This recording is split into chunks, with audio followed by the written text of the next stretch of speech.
Fakta-fakta penemuan harta karun di Bondowoso, ada gelang emas hingga serpihan tulang manusia.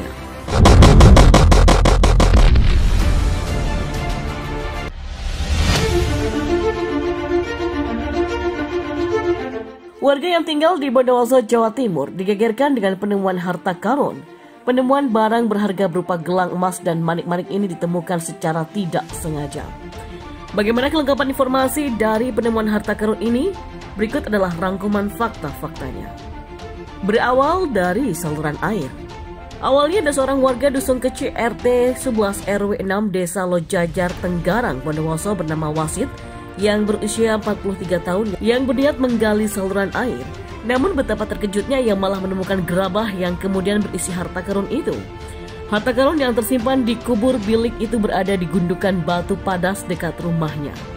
Kubur bilik yang ditemukan itu adalah peninggalan budaya era megalitikum. Wasit menceritakan ketika itu dirinya sedang membuat saluran air pada Senin 12 April sekitar pukul 11 siang. Saat hendak menggali, ia mendapati ada sebuah lubang di permukaan tanah dengan diameter sekitar 8 cm. Kemudian saya mengintip lubang tersebut. Secara kasat mata tampak ada sebuah ruangan. Katanya kepada surya.co.id pada Selasa kemarin. Karena gelap, Wasit mengambil lampu senter dari rumah untuk menerangi lubang agar bentuk ruangan itu terlihat jelas. Setelah dibantu cahaya lampu senter, Wasit terkejut melihat ruangan di dalam lubang itu. Bentuknya ternyata seperti gua. Saya justru takut karena mengira kalau gua itu adalah sarang ular, sebab warga sekitar sering melihat ular berkeliaran di sana, paparnya. Namun rasa penasaran Wasit begitu kuat untuk menelusuri lubang yang ia anggap di dalamnya terdapat gua itu. Lantas, Wasit mencoba berkeliling menelusuri keberadaan pintu masuk gua. Selang beberapa menit, saya menemukan pintu masuknya. Pintu masuk berada di timur lubang awal. Kondisinya tertutup oleh batu berukuran cukup besar dan berbentuk kotak, ungkapnya. Selanjutnya, batu yang menutupi pintu masuk itu dialihkan oleh Wasit. Di balik itu terdapat gua yang cukup besar, kemungkinan bisa menampung sekitar 6 orang dewasa dengan posisi berjongkok. Saya pun masuk ke dalam gua. Saya menemukan keris, tombak, gerabah berisi gelang emas, manik-manik, dan tulang di dalam gua. Kondisi kerisnya patah sedangkan tulang-tulangnya sudah hancur, urainya. Sepertinya tulang itu bagian betis dan tengkorak kepala. Tulang-tulang itu saya kubur kembali ke tempat pemakaman umum desa. Lalu saya melaporkan temuan ini kepada kepala dusun, pungkasnya. Lalu bagaimana kata Kepurbakalaan Dindikbud Bondowoso?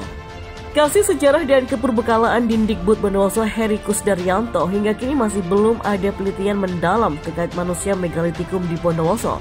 Kebanyakan tulang manusia yang ditemukan di kubur bilik dalam kondisi hancur sudah tak utuh. Selain itu, warga minim pengetahuan dalam memperlakukan tulang tersebut. Contoh kasus telah terpegang oleh tangan, dikubur ulang dan disimpan di tempat yang tak sesuai prosedur hingga rusak. Ada pula dahulu banyak penggali liar yang mencuri peninggalan megalitikum juga, sehingga di dalam kubur bilik, sarkofagus, dan kubur lempeng batu tak ditemukan apa-apa alias kosongan. Jadi gambaran masyarakat atau manusia megalitikum di Bondowoso itu masih belum diketahui pasti. Katanya kepada Surya pada Selasa kemarin. Proses identifikasi manusia megalitikum Bondowoso juga terkendala kondisi tulang yang tak utuh. Sebab jenis tanah di Bondowoso tak mendukung terjadinya proses pemfosilan. Peneliti Belanda sebenarnya pernah menemukan kerangka manusia di dalam peti kubur megalitikum di Bondowoso. Namun kerangkanya nggak tahu berada di mana dan belum diteliti oleh arkeolog Indonesia, urainya. Heri mengungkapkan bila pihaknya ingin menemukan cagar budaya, terutama peti kubur yang di dalamnya masih utuh, mulai kerangka hingga bekal kuburnya. Oleh karena itu kami menghimbau kepada masyarakat untuk menjaga cagar budaya di Bondowoso. Jadi apabila menemukan benda cagar budaya diharapkan langsung melaporkan kepada kami, pungkasnya.